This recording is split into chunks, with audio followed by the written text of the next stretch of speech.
Jordan J. Shade, DJ Shade, Mr. Inspirational Love Hour, the 90s R&B, we're gonna bring it back. Mr. 90s R&B, that's me. You know, lover of God, lover of my daughter, you know, all about family, that's me.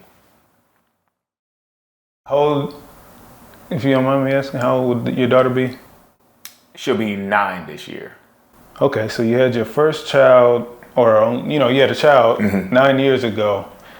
What would you say the impact of that would be? The impact on me having my daughter, man, was life-changing, for sure. I was somewhat responsible, but it made me a lot more responsible. It made me definitely look at women differently.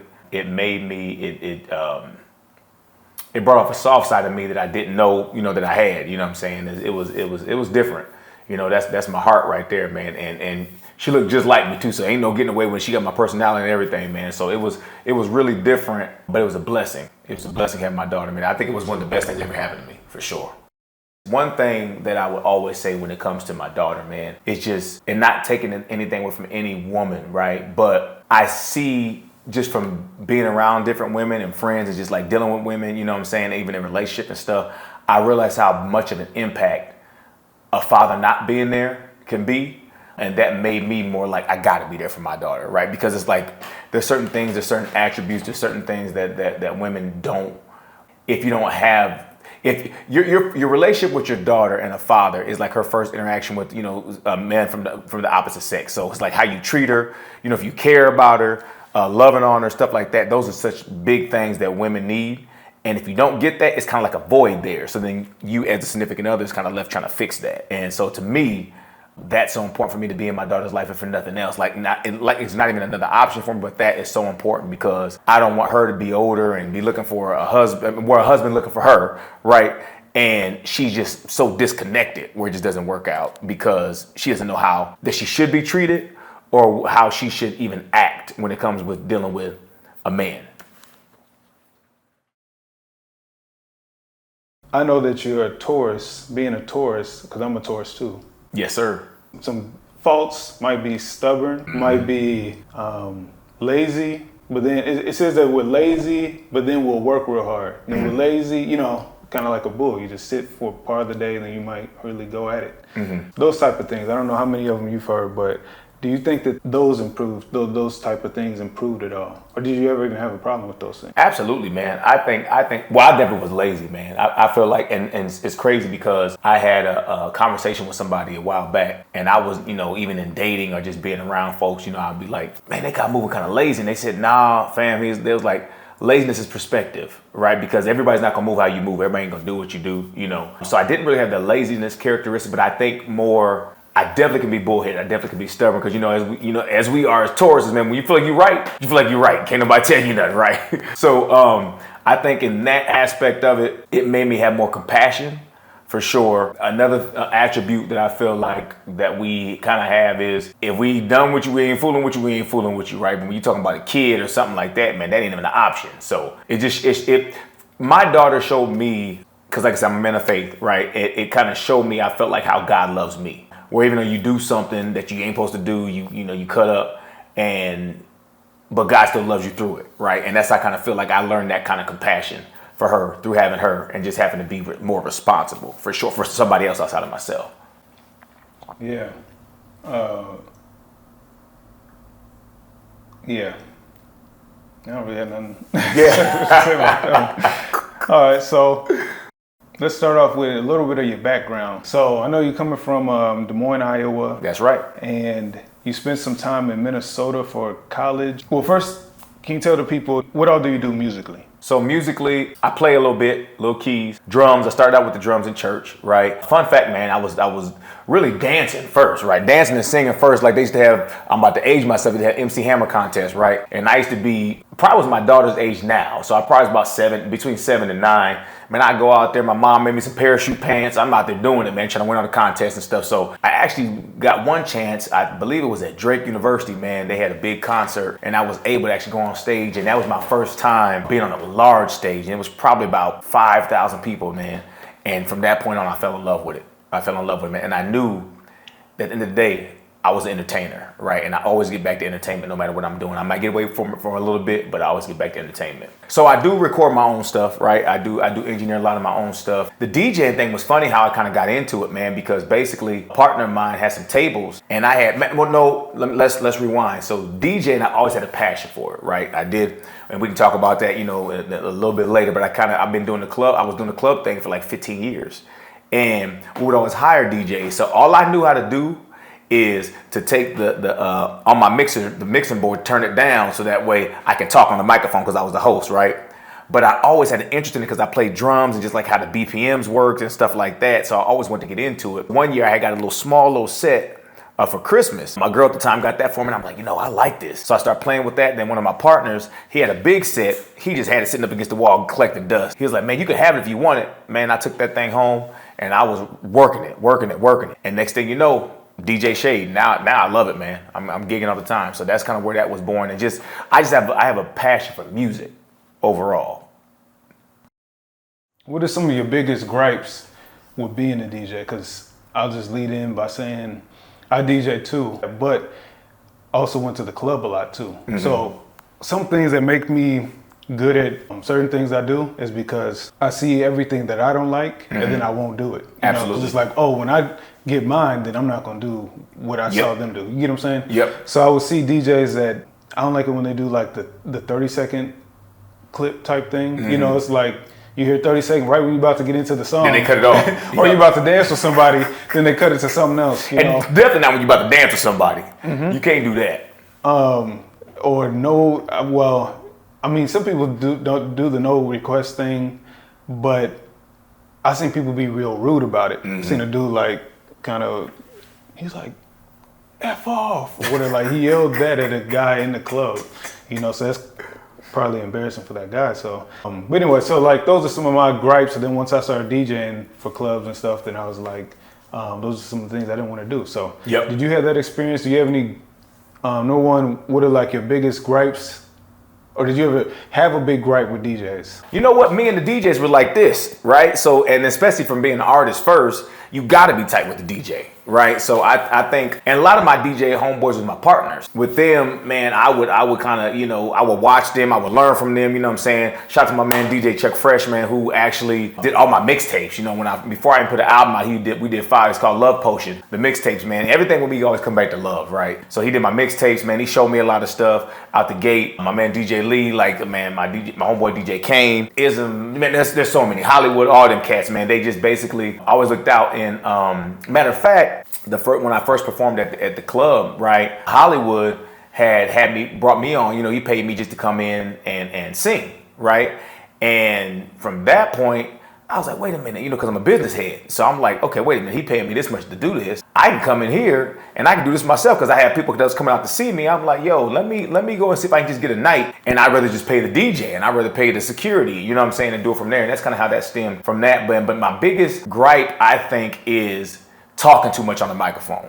I think that's the biggest thing for me that I try not to do. I like to say my piece and get up off the mic and get the people what they need and give them what they want. And I really ain't necessarily a club DJ per se. I like more private events, you know, weddings, birthday parties, family reunions, stuff like that. Something that's more in tune with a certain group of people so you can just kind of rock out. I don't really care for the requests, especially my gripe, man, is if you in a groove, you at a certain beat per minute, and then somebody comes and asks you to play something that's completely off from what you playing, man, to kind of throw your whole vibe off. But outside of that, man, you know, I love it.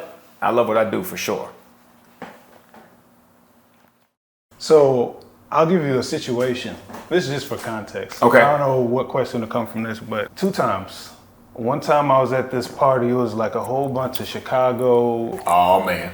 So they all wanted to hear Chief Keef, and a few drill rappers back to back. Yeah. So my buddy, he brought his DJ equipment. He was the DJ and he got paid. The whole house party was just these people. It was just in the basement. And he was like, man, they keep telling me, they keep requesting, and I don't know, should I just keep playing what I want to, you know, whatever. And I told him, you should just let them play whatever they want to play. This is just my opinion. Because either way, you got paid. Yep. The point is you're going to provide music, mm-hmm. and the people going to dance. Like, you could play the hottest Kanye song right now, but if they like, you know, if they're not feeling it, they don't want to hear it. Yeah. You know what I'm saying? That was kind of my mind space. going into that. Gotcha. You know, so when I was at a club too, second example, I would get people like, hey, can you play this? Can you play this? And sometimes they put me onto a new song. Okay.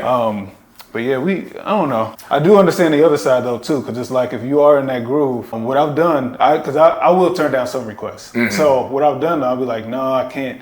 But people have been like, hey, I'll pay you $20. Yeah, right yeah. I say, or you get to it when you get, you know. you in said that which group. Garth Brooks? You said what Garth Brooks song? Okay, yeah. Man, listen, I play some Led Zeppelin. If you back to what you were saying, as far as like that Chief Keef stuff, stuff like that, man. Nothing against it, but just doing promotion how I did, I know how that could tear the whole club up real quick, man. Oh, not Like, in you the know what I'm club. saying? I'm not doing it in the club. No. But you playing that stuff in the club, man. Next thing you know, bro, it's a whole fight, and now there's a bottle getting thrown at your head. So nah. Yeah. I'm not really with that one. People get that liquid courage in them, man, and they move a little different.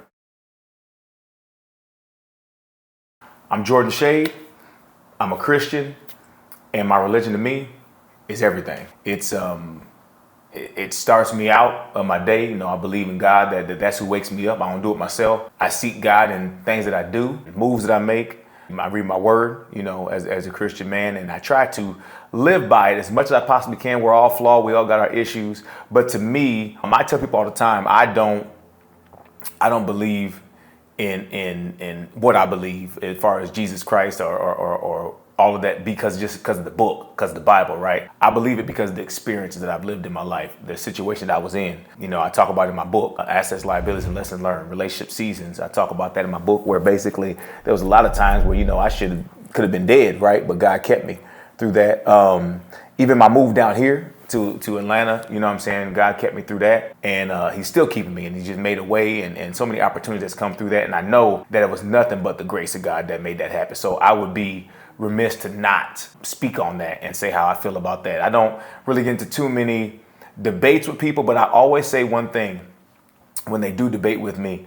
I said, why is Christianity always on the judgment table, right? Like, if it wasn't real, if you didn't believe it, then why do you always refer back to that? Right, everything always goes back to what Jesus is doing and what the Bible says. But it's like, but if there was no truth to it, then why is it always on the judgment table? Why is it always something that you want to talk about? That means somewhere inside of you, you're interested in it, right? And so whether there might have been some church hurt, there might have been some people that did you wrong, might have did your family wrong. All I can do is show the love of Christ that I have in me. And that's why everything I do is about love, whether it's R&B music, that's love, my show, this Inspirational Love Hour. Matter of fact, that's what that whole thing is even about. It's about blending of gospel and R&B, because we're real people, right? And nobody is holier than thou too much. They can act like it, but that even in itself is a problem. So I believe that Christ is love. And my thing is just to show love and to show compassion and the fruits of the Spirit, because I think that is what will open people up to be open to what you believe in, and just to show that no matter what, right? That's kind of where I'm at with it. If you had to say 5 words or choose 5 words, first words that come to mind, what do you think of when you hear the word religion or faith? You know, any type of synonym like that, whatever. You get what I'm saying? Yeah. Whatever word sticks out to you the most between spirituality, faith, religion, all those type of things. Okay. What are 5 words that come to your mind? Okay, when I think about faith, right? When I think of spirituality, the 5 words that come to mind for me would be love, hope, peace. Love, hope, peace. Provider, right? Your health. I think that would be the 5 things: love, hope, peace, provider, and then health. Because outside of that, you need all those things to be able to live effectively and efficiently on this thing here we call Earth. So America is kind of known for being, not really being Christian overall, but kind of, sort of. You get what I'm saying? Like if people were to think of, what religion pops in my head when I think of America, you might think Christian. You know what I'm saying? France, you might think Catholic. Yeah. Middle East, you might think Islam. So being that's the view, and you being Christian. So when you think of America and all that is kind of all that encapsulates America, right? And and kind of like the principles, I guess you would say, of the Bible or the Word. What are, just name 2 things that stick out to you that could be improved? Though we may love America, you know what I'm saying? What are 2 things like that you could choose, either verbatim or just, in summary that the Bible teaches? What are 2 things from that America could implement to make a good change or a better change, to be better? So 2 things that I feel like America could implement that would change the game completely, just especially after from traveling and seeing how being a couple of places. One thing is, I would say, love thy neighbor as you love thyself, right? But I think the problem is people don't really know how to love themselves. They don't know if they really love themselves. And I also talk about this in the book as well too. It's like the 2 most important relationships you have, 2 most important loves you have, I believe, is the love of God and the love of self. Because if you have those 2, it enables you to be able to love other people, right? Because if you don't have those, you don't even know how to receive love, nor less to give love to your family, to your children, to a significant other, none of that. So I believe love thy neighbor as you love thyself, but first learn how to love yourself. I think that's number 1 that we can implement. I think number 2, one of my favorite verses is seek ye first the kingdom of God and all these things to be added unto you. So it's not just, in America, we get money hungry, we get greedy, we get, we do so many things that are just like under the table, right? There's like, we see all the controversy right now where you see people where they have this whole thing of the Illuminati or whatever's going on, where they kind of making people do stuff to get on or do this, and I think if you actually sought God first in the stuff that you do, I think that it will actually open up more opportunities for you, because there's certain principle when you live the right way and you do stuff the right way that God opens doors for you. And he also shuts doors, right? There's been many times with me where there's something I thought I wanted, something I really, thought like doors I wanted to walk through or certain industries I wanted to be in. And God was like, nah, not for you, right? A lot of times because we can't handle it. We think we can handle something we can't handle. And he knows if I put you in that room, if I did this with you, you would die.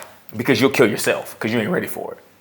So I think those are 2 things that America needs to implement is love thy neighbor as you love thyself, and seeking God first. If we seek God first, there's a lot of things we wouldn't do. There'd be a lot of wars we wouldn't do. There'd be a lot of ways that we cheat people and dog people out. And one thing, man, just as far as like the healthcare in other countries and things like that, one thing I believe is it's not so much about the religion. It's about how you handle yourself, right? Where's your moral palate at? And I think we've took a lot of the moral principles out of a lot of stuff that we do here in America. And also, we don't consider the masses when we make things happen. We worry about us, ourselves, and what we can get out the deal, and I think that's the issue, whether it's politics or whatever it is. You'll say something like you're going to do it for the masses, but you already got somebody in your back pocket that you got to look out for first. And I think that's some of the biggest issues. If we can kind of rectify that and really try to help people and love on people, it'll open so many doors, because people will give you, what they say, you can catch more bees with honey, right? So it's like if you treat them that way, I feel like doors are open for you, and the ones that ain't supposed to be open, they'll close. But you were talking about people with the first part of that they sometimes don't love themselves, so they have to try to love themselves. How would you give advice to somebody else in regards to learning how to love themselves? Now, sometimes advice can come from being an observer or just hypothesis, I guess you say, or but then there's also firsthand. So I wanted to see if you had any type of advice to give somebody, if it's coming from firsthand, how it's something that you implemented or discovered. Okay. So I think for me, myself, how I learned more, I've always had love for myself, right? But I think it grew more because it's like knowing your value.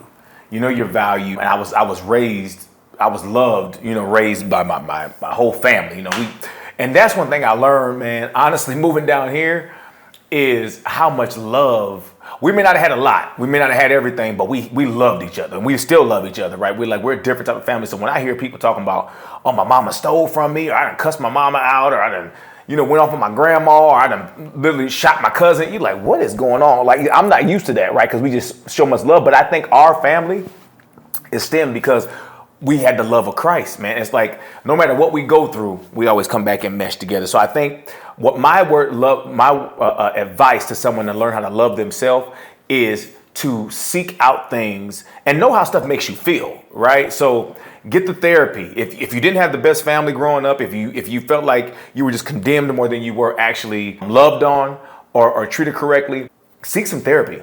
Seek God and seek therapy. Most two important things, because I learned stuff when I was in therapy that I didn't know it was even affecting me. But I think if you do those two things, you start learning how valuable you are and how God made you uniquely, right? And you're not supposed to let anybody handle you any type of way. You're not supposed to let anybody talk to you any type of way. You're not supposed to let anybody just use you any type of way, right? But you sometimes, if that's all you know, then that's how you move. And you don't know, you won't even understand or realize when somebody's trying to love you in a genuine way that actually cares for you, because it's foreign to you. So I think going to therapy and then just seeking God and just really, taking time to love on yourself and just realizing what you really want, and then moving and creating that tribe around you of people who love you in that way. And if that's not it, then that's not your people. I just kind of feel the need for a lot of American questions right now, governmental, but the division of church and state. Now, some people might say that certain things should be banned because of religion. So you thinking, or how do you feel about it? Like, do you think the division should be greater between government and religion, or it should increase, or like, what do you think of the state right now? I feel that they should bring religion back in. All religions. Not just Christianity, all religions, because I believe that religious people, for the most part, I can't speak for everybody, but no matter if you're Muslim, Christian, Buddhist, whatever other religion you believe in, there's certain parameters of laws that you live by, or you try to live by. So therefore, your moral compass is kind of aligned, right? There's a lot of things that go across different boundaries, and if you take that out, it's a free-for-all. And if you take that out, people live any type of way. If you take that out, then people would do people any kind of way. They'll steal, they'll kill, they'll do whatever, because there's no moral compass outside of just possibly going to prison and going to jail, right? But I believe if you bring religion back in, for the most part, it brings peace amongst all people. While you were talking, I just thought of something else. So with that being said, there was a statue of Satan or something in Des Moines. Oh, I don't know. You didn't hear about that? Uh-uh. It was like the Church of Satan.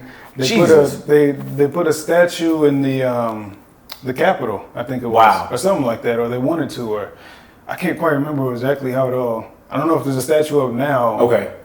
Or if it was a temporary thing or what it was, but Okay. whatever the case, they had that up and that was allowed. So Like devil worshiping type of stuff? some may say it depends on what you believe in. Okay. But yeah, I mean, I guess it was a church of Satan, so I guess Got you. technically, yeah, I guess they were worshiping the devil. Yeah. Specifically. So, That gets scary, man. but yeah, so that was put up in Des Moines, Iowa. Where you from? Any thoughts on that? Man, I think one thing. Sorry. Any thoughts on that specific situation, or just situations like that in general? When you're talking about freedom of religion, Yeah. all of it's coming up. I mean, it should be implemented more. You get what I'm saying? I don't. So just as one thing, now I can deal with anything else, but I feel like anything that's like a Church of Satan, devil worshiping, whatever you want to call it, I ain't with it. That's the only thing I'm not with, because I feel like it would have to almost be the opposite of love and God and from it, like I said, from any standpoint, it would have to be something where it's controversial or it's against what I feel is positivity when it comes to Christianity or just the love of God. Where it would have to be like, what are you doing? Are you sacrificing people? Like, what's really going on, right? So it's like, I believe that's my standpoint on it. But doesn't that go against what you were saying when it's like you said it should be a lot more freedom for all religions? That's their religion. Because somebody could say the same thing about Islam. They say, oh, they worship something like a devil, something opposite of what I worship, and this is my idea on it. But I think the thing about the difference between when you're talking about the Church of Satan and Islam or a Muslim or a Buddhist or people that just believe in the chakras or just spiritual people. All of those outside the Muslim extremists, we're not even going to count them, right? Because they're their own. I forgot what the name of it, because I have a buddy of mine, and I was actually, I'm just interested in learning why they think how they think, right? Because I don't believe in condemning any religion, right? But when you're talking about the Church of Satan, it's like I would have to know what their thing is to be able to say right or wrong, man. Because the thing is, if it's hurting somebody, if it's trying to kill somebody or poison somebody or some kind of weird like drink the Kool-Aid type of situation, nah, bro, that ain't free will. That's on some other stuff. You trying to hurt. Like that's the same thing as like the Muslim extremists, right? That's completely different. The people who just worship in Islam and they believe in that, and they go to the Holy Land and stuff like that. That's completely different. So I believe that those organized religions are more peaceful for the most part. Church of Satan, I ain't with it. I don't know what you're talking about. Standing on business. I'm standing on business with that one. All right, so you had a transition you moved from Des Moines to here. Can you just talk about that? Moving from Des Moines, Iowa, Midwest, we probably 5%, to coming down here to Wakanda. It was a huge culture shock, but it's something that I needed. I wanted just to see my people in a bigger, lane. And what I would say is have somebody to lean on, man. Have some people to lean on if you can. Create that friend group or, have somebody back home, whatever it may be. But you can do it. Anything you put your mind to, I believe you can do. Anything that you plan it out. Don't just up and just bounce. I don't care where you're going. Don't up and just bounce anywhere. Have a plan of action. Do some interviews. Don't think you ain't gonna come down here and work. You're gonna have to get a job, because you don't want to end up like that either. You want to make sure you have a plan of action and just execute. If it takes you a year, 6 months, 3 years, do what you gotta do.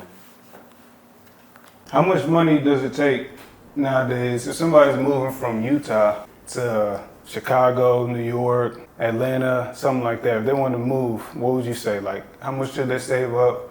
Or could they just do it, just wing it? Like, you got $0, just... Nah, I don't live life by the horns like that. I don't believe just winging it, man. Especially if you got a family or just even yourself. And I got a couple partners that have moved like that. And that's really stepping on my faith. My faith's a little weak in that area. I got to plan a little bit. So I would say, at least have, 2-3 months worth of income, right? What you're going to do, because it may take you 90 days. If you can secure some type of job, it ain't got to be the best job. It ain't got to be even the industry that you plan on being in. Secure you a job. Come visit first. Never move anywhere without visiting. Visit the area, check it out. I had came to visit Atlanta 2-3 years before I moved down here, because I was coming out here getting clothes, taking it back to my clothing store up home. So I would say 3 months worth of income. Come visit the place at least 2-3 times, and then secure some type of bag that you can get on a consistent basis. Even if it's what I was doing, find you something you can make money down here, you can ship back home, so you can still make that money in the interim while you got that 3 months worth of stuff. But check it out, look into that, because cost of living is a beast. If you could give any advice, let's say that your daughter was to see this was locked in a vault for 5 years. Mm-hmm. By that time she'll be 14. Mm-hmm. So if you can give any advice to her, and let's say you can give three things of advice. She's 14, you give another one 10 years later when she's 24, then you give her one more piece of advice when she's 34. Mm-hmm. And it'll, come in a package. Got you. What would those 3 things be? Man, advice to my daughter at 14 would be, your friends don't know nothing. Your friends don't know nothing. They still learning themselves. Don't care what people think, because people will pigeonhole you into doing some stuff that you shouldn't be doing, because they feel it's cool. They feel it's right. Me as a young age, I was over sexual, right? So just hypersexual because of what my friends were saying. Now, they wasn't necessarily doing it, but they talking about it, right? So that's one thing that I would say at that 14 age, that teenage year, because you kind of start smelling yourself a little bit, it would be just to not get into that too much. 24, you don't have it all figured out. You think you got it figured out. You think you know what you want to do for a living. You got it all, Don't rush it. Don't rush into a relationship long term, because you got a long life to live. That would be my advice at 24. You don't have to have it all figured out by 24, because a lot of this social media stuff make you feel like you need to be a millionaire by you 18. So you feel like you're behind if you're 24. 34, make sure that you always keep God first. And that's from 14, 24, and 34, because I feel like God will lead you and direct you, and just make sure that you spend time with the people that you love, because tomorrow's not promised. So your grandparents, your parents, aunties, your uncles, because when you start getting that 34 on up, you start losing some of the older people in your life. And I would say make sure you love on them, and so you don't live with any regrets from that point forward.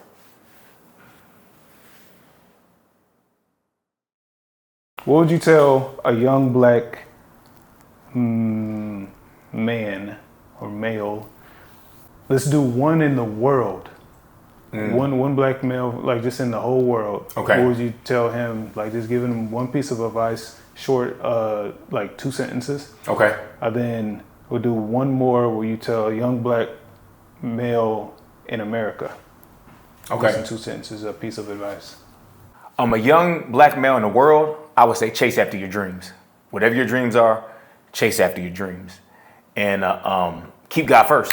That's what I would say to a young black male in the world. A young black man in America, I would say get your bag up and don't worry about these women. The women gonna be there. Get your bag up, because I feel like that's a lot of our downfalls. So, and also, don't play yourself, pray yourself.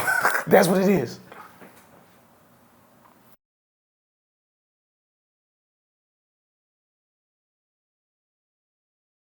Let's talk about the future. Okay. First, real quick, let's do R&B versus gospel. Okay. Whatever comes to mind when you just hear that. Man, R&B versus gospel. Listen, I am R&B, I am gospel. Now, outside of the acts of the man, I always say all the time, and you know, this is just me. When people talk to me about music and they say, where am I at musically? Music only, right? And I got to put that prerequisite out there. I'm a mix between R. Kelly and John P. Key. That's me all day. That's what I love. That's why I created my radio show. That's why I like to play it. That's why I love like family reunion, stuff like that, because I can play a little gospel. I can play a little R&B. I feel like it all started with gospel. It all started back in the day with that. Everything stemmed from the church music. But I feel like now it's kind of more coming together, because some of the gospel artists are kind of getting into more like the R&B, more beats, the trap sounding beats, stuff like that. So I just love good music, man. I think good content, good conversation. There's some gospel artists that I love, right, that have done some R&B records, right, from Isaac Carree to a couple of other ones. So yeah, I think it's all one and the same, right? It's all love at the end of the day. Things started getting a little weird towards 2010 to 2020, and things start to kind of degrade, if that makes sense. So now it's like people that can't rap that well, they might be off beat, stuff like that we didn't like in the past. Now that's more acceptable. Saying outrageous stuff or nonsensical type stuff, that becomes more. Then it starts to merge with maybe there's a religious aspects that you were saying. So, you know, different worships and all that type of stuff. Symbolism might become more prevalent. So looking into the future, what would you say you can kind of, you would guess? Well, here, let me do one real quick before that. Growing up, could you or did you envision what it is today? Would like experiencing all these different artists, Drake, Lil Wayne, all these people, like, was that something you could kind of see? Growing up, would I envision the music what it is today? Absolutely not, man. I think it's always evolving. I think that there's a niche for everything that you like. I think you gotta just go with what you know and find your tribe, right? Find your tribe in what you do, because there's people that love everything. There's people that love old school, right? Somebody come up, you gotta think. I can't think of my man. Something London that's out right now. And he's sick, but he's embodying Marvin Gaye, right? So it's just like it's October London. And so I love his stuff right now, right? You got to think a couple years back, Bruno Mars did a whole thing that was old school. So I think depending on what you like, there's something for you. Some of the new stuff I just can't get with. I personally can't get with it. I'd rather not even play it if I didn't have to, but that's just me. And looking into the future from today forward, what do you kind of imagine may or may not happen? If you just had to use your wildest imaginations, what do you think may or may not happen with music? I think with music, I think it's going to do two things. I think there's going to still be that genre that goes far left, right? Because I feel like a lot of that stuff kind of gets watered down. So basically, it takes the talent out of it and it just makes it more relatable. So it's not even about a person having talent. It's not even about, it's a look, but it's been a look for a while. I think it's more just if it's relatable to the people that are wanting to listen to it. And those particular people want to listen to it, so they're gonna continue to buy it. They're gonna continue to push it, and it's always, I believe, an agenda to make us as a people look a certain way. That's a whole different conversation. That's how I feel about that. Kanye made an album called Jesus is King, and he really started going the Jesus route. But then at the same time, he was saying, I'm a sick, I like a quick, and all that type of stuff. Do you have any opinion or what do you think about rappers going super Christian and then just in general, I guess you would say, or using that in their music? Because there's also Chance the Rapper, Surfer Style, DMX. And then what do you think about, do you have any kind of viewpoints on the Kanye Christian injection into stuff? Man, I like Kanye stuff. I good music is good music, right? And God's gonna get the glory no matter what, even if it's for a moment, right? I feel like same thing with Snoop. Snoop put a whole gospel project out, right? And God's gonna get the glory no matter what. It always comes back to God. And I don't know what happens in people's life where it might bring them back in that moment, and they may stray off and go whatever they're gonna do again, but it ain't even necessarily stray. That's just who they are. And I think just that's our art form. We can't lose sight of the art form, which is our music, which is our talent, which is our abilities. God gifted it to us, right? Everybody can't do it. Kanye's a genius, and you can't take that away from him. Like I said, you got to separate the talent from the man. I always say that with every artist, male or female, separate the talent from the person. So that's my thoughts on it, man. I feel like because not only did he put out the gospel project, it actually won awards. You know what I'm saying? So it was good music. You can't if you ever heard the Snoop joint, check it out, man. They got Young Dro got a new gospel joint out right now. That's fire. And as a DJ, listen, good music is good music. If the content, the words is trash, I ain't rocking with it. But if it's good music, it's good music. I don't care who it is. And I mean, he still was making some Kanye music, but he was just putting more of the Christian content in there. But gotta make this money, gotta make that check. That's it. So, what style of music is that? And talk a little bit about your new song, Money. And also, we were talking about you kind of wanted to go a certain route with some of your new stuff and do this sub-genre or whatever. Okay. So, yeah, can you just talk about that? Absolutely. So my whole thing is, like I said, is R&B. I call it real R&B, right? And this new venture I'm on right now is Southern Soul. Southern Soul, I feel like it's down home. It's basically who I am, right? I'm a family man. I love my aunts, my uncles, my grandparents, you know what I'm saying? And it's like making music for them. So if I'm DJing a lot of these family reunions, I'm DJing a lot of these family gatherings, and they love this Southern Soul, man. It's like there's a guy named King George, out of this world. And it's like, it's basically, I feel like Southern Soul is a mix between quartet and R&B. And that's me all day long. I love quartet music. I sing with my church, shout out to Breathe ATL. And we do a quartet thing with the Breathinaires, but I love R&B.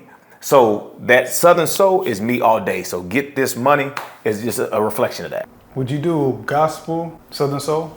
Absolutely. Have you thought about that? Well, I feel like Southern Soul is gospel. If you listen to Southern Soul, man, and you listen, even Southern Soul is more gospel. Basically, I think there's R&B, there's gospel, and then there's Southern Soul. Because if you listen to Southern Soul, if you listen even like the raspiness of their voices, if you listen to the harmonies, if you listen to the cadence of the beats, that's gospel. That's quartet gospel all day. So I believe that's now some of the context of the words that they're saying ain't necessarily gospel by far, but the rhythm of it, the feeling of it, the lifeblood that's in that Southern Soul, man, it got a whole bunch of gospel undertone. It's almost like a new age blues type of thing. So basically, if you're talking about Southern Soul and gospel, it'd be the mix, right? So you think of Rance Allen, John P. Key, something about the name Jesus, it is the sweetest name I know, right? Or if you want to go like my song, 90s R&B Love, right? I like to take a minute just to tell you that I love you, so I will. I will, right? It still got that same type of flow, but then you come around and you do some King George. I can't stay too long. I gotta keep moving. My girl, she waiting. I don't wanna be foolish. Got a good thing going on, right? You feel the soul in that, man, and that right there, it just feel good, love. God's all in it, man. God's all in it. I don't care what nobody talking about. That's how I feel. So then, future things for you. What do you see for your future, and what do you kind of want in your future? And when you talk about that, can you talk about it as a whole? Okay. Just in life, work life, musically too, you know, Okay. everything. So me for my future, man, I'm gonna let you guys in on something that I never actually even said in public. I got a reminder that goes up on my phone, right? An alarm that says every day it comes to me and it says, I want to help other artists in development and ministry, right? In their artist development and then the ministry side. Like I told you, everything with me is R&B and gospel, and just like being able to help artists do things that the opportunities that I didn't necessarily have. What's next for me is that I'm gonna put this album out, Southern Soul, Just Felt Like Singing, right? That's gonna come out here soon. Man, just diversifying the real estate portfolio, being able to help some folks, man, expanding my radio show. Man, that's, like I said, helping some other artists. So just trying to get an artist roster. I don't know if we're gonna do actually a label yet. Just broadening my DJ scope, right? Working more with the live bands and just all things music, all things love, all things just getting to this money, right? That's what we on. Getting to this money. So you get, let's say you got, I will give you 3 scenarios. Okay. Tomorrow, you got $500,000 deposited to you. What would be the first 3 things that you would do? The first 3 things I would do, well, this is the thing. I always believe in seeking wise counsel, right? So the first thing I would do if I had $500,000, I'm going to pick out people in my immediate circle and people that I admire, and I'm going to take them on a 2-week-long vacation. And all we're going to do is brainstorm what we're going to do with about 300,000 of that. That's what we're going to do. Just to basically with businesses, there's some other stuff that I would definitely do as far as like when it comes to real estate, not any shaky investments, some stuff that's like solid, right? But I think the first thing that I would do is to take about 8 people on a trip for 2 weeks, and we're going to sit there and we're going to brainstorm on how we're going to triple, quadruple this money in the next year and a half, if not sooner. Because I think sometimes when you got it in the moment, people just do whatever. And you don't think that's scary at all, a scary thing to do? Like when you really put yourself in the scenario, right? Do you want to tell 8 people that you got money? Well, see, the 8 people that I would tell outside of my close people, they already got money. Right? So they already got the bag. It ain't a whole bunch of folks that's trying to still come up. They already got it, but that way you can afford to actually get their advice on the level you want to get it on, right? And I think it's just more on that level. And I wouldn't necessarily tell them what I got. It would just be on the, because they wouldn't know if I had 500,000, if I just hit the lottery for 100 million, right? It would be more, hey man, I got this game plan. What's this going to cost? Because the thing about it is sometimes you tell the wrong people what you got. They trying to find the quickest way to get it from your pocket to their pocket. So we ain't doing that. It's more like, hey, I want to do this. This is your expertise. How can we make it happen? Let me run that back. Okay. I said 3 things that you would do at 500, I think, the first 3 things. You said seek counsel. Then did you say investments? Seek counsel, investments. Or you were saying you were seeking counsel for investments? I would seek counsel then investments. That's two different things. Counsel would be just basically overall the game plan for the business. Some investments I kind of already know what I would do. Real estate would be one. Opening the franchise would be another one. And then also, man, I always want like I'm gonna have it. I'm gonna have like a restaurant bar type of situation that has a stage, which also brings it back to artistry. So artists always have a platform to perform. Okay, then you didn't do a third one yet, did you? The third, no, I didn't. Okay, good. Yeah. We're gonna say that one. So instead of that, let's say that you get $2 million this Friday. You got $2 million this Friday, and you got 6 months to double that, or you're gonna lose it all. And when I say it all, I mean you're gonna lose the $2 million you got plus everything. You still have like your assets and stuff. It's just your bank accounts will get drained to zero. And, if you get a paycheck after that, you keep that. But so it's gonna go to zero in 6 months, or you're gonna have to double it. What are you gonna do to double that? And you can't seek counsel though. I can't seek counsel. You gotta choose what you would do without any help though. If I had 6 months to either double $2 million or lose the whole thing, I would flip some properties for sure. I would invest in some 6 months. Okay, so 6 months. I would probably invest in physical products that has a high yield return. And then also I would probably like a S&P 500 type of like not a guarantee, but a more secure stock. I would jump into something like that. Listen, I'm a hustler, man. Listen, we gonna figure it out legally hustling. We're gonna figure it out. I might flip some cars. We're gonna figure some kind of way to make that money double up, man. Whatever we gotta do in a quick way though.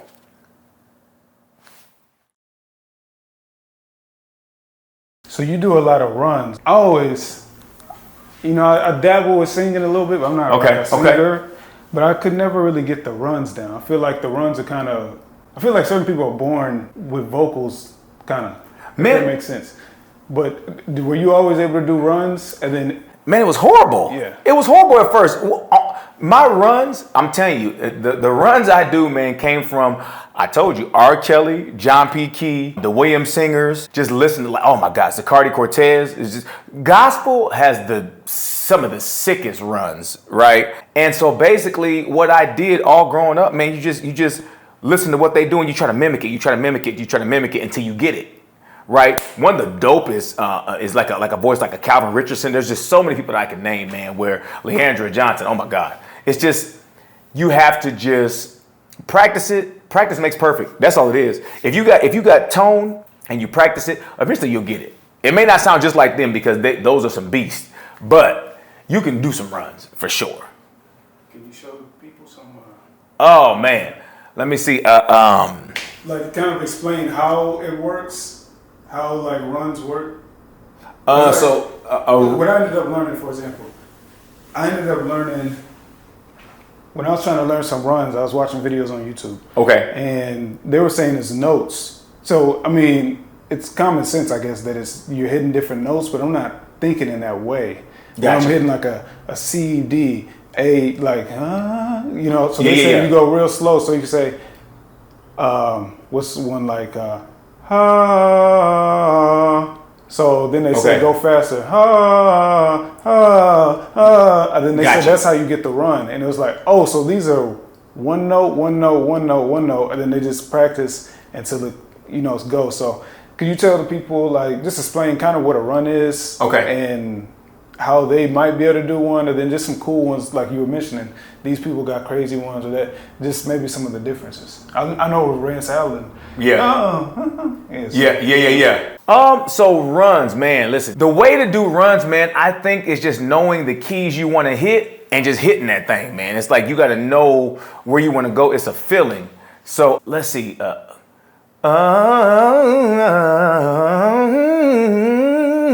know what I'm saying? Or just some stuff like that, right? Just like basically just knowing where you want to go, getting there. And sometimes in my mind, I'm going, it's a journey for me, right? I don't know where I'm gonna end up, but I know I can't mess up, right? So that's where you kind of go with it, man. But I think there's just different artists out here that they're real sick with it. And there's other ones that can just tap it, but just find your lane. Don't try to be nobody else, but you can definitely learn from all of them, for sure.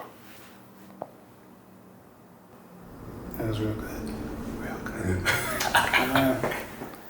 Hey, what's going on, family? Listen, it's your boy, Jordan Shade, aka DJ Shade. I appreciate y'all tuning in. The radio host, the DJ, the author, the owner of Pitch Perfect Management. I just appreciate y'all, man. I appreciate you taking this time, listening to your boy, hearing a little bit of my story. And always, always, don't forget, don't play yourself, pray yourself.